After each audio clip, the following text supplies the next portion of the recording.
आमे मन विषय किछि जानिने केतेटा मन अछि पांचटा मन अछि पांचटा अवस्था अछि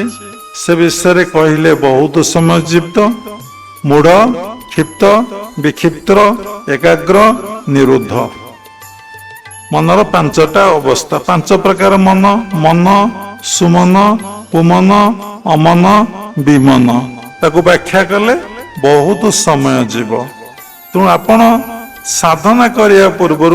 ए सबु विषय डीप कल्चर जदि करिवे ताहले आपण साधना ध्यान ठीक ठीक हो पारिबो सेति कुआई शास्त्र रे श्रद्धावान लभते ज्ञानं तत्पर संजितेन्द्रिय ज्ञानं लब्धा परं शांति मचिरणे अधिगच्छति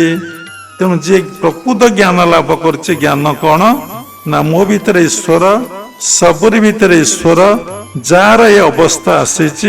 से ही ज्ञान लाभ करिछि जा भीतर ये अवस्था आसी नहीं से जो एकेडमिकल नॉलेज बा क्वालिफिकेशन से ज्ञान नुहे से ज्ञान द्वारा व्यक्तिर आत्मज्ञान लाभ हुए नहीं तेणु मनर स्थितिटा कोठी पुणी जानिया को पड़िबो मनर स्थितिटा कोठी मन हाथ रे अच्छी ना गोड़े रे अच्छी ना पेटे रे अच्छी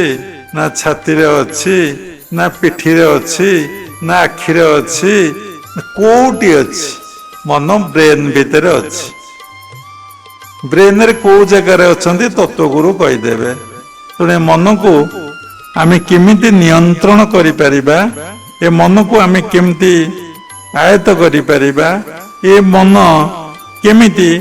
अमन रे परिणत हबो आग सुमन हबो सुमन परे साधना करिवो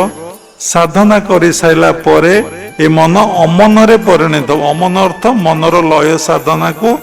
अमन कुआ जाय तेणु मन केमिति अमन हबो मन केमिति 0 डिग्री रे पहुंचीबो मनर लय केमती हो जिते साधना करंतु कौन पे साधना करुचंती ना मन को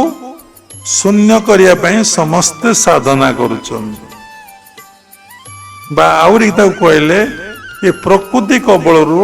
ये इंद्रिय मानक कबलरू केमिति मुक्ति लाभ करिया पई आमे साधना करूछ एमाने कौन करुचंती ये प्रकृति गण ये इंद्रिय गण आमको सबुबले बहिर्मुखी करुचंती आमको कौन करुचंती ना सत्य ठारू धीरे धीरे आम ठारू दूरे नहीं जाउचंती जो व्यक्ति सत्य ठारू जेते दूरे जाए से सेते दुख जंत्रणा कष्ट पाए जे सत्य आड़ को जाए ईश्वराभिमुखी हुए आत्माभिमुखी हुए ता भीतर कामना वासना कमी जाए से सुख शांति आनंद प्राप्ति हुए तेणु आमर धर्म आमे आनंद केमती प्राप्ति हवा तेणु से लगी आमे ईश्वराभिमुखी का जीवा।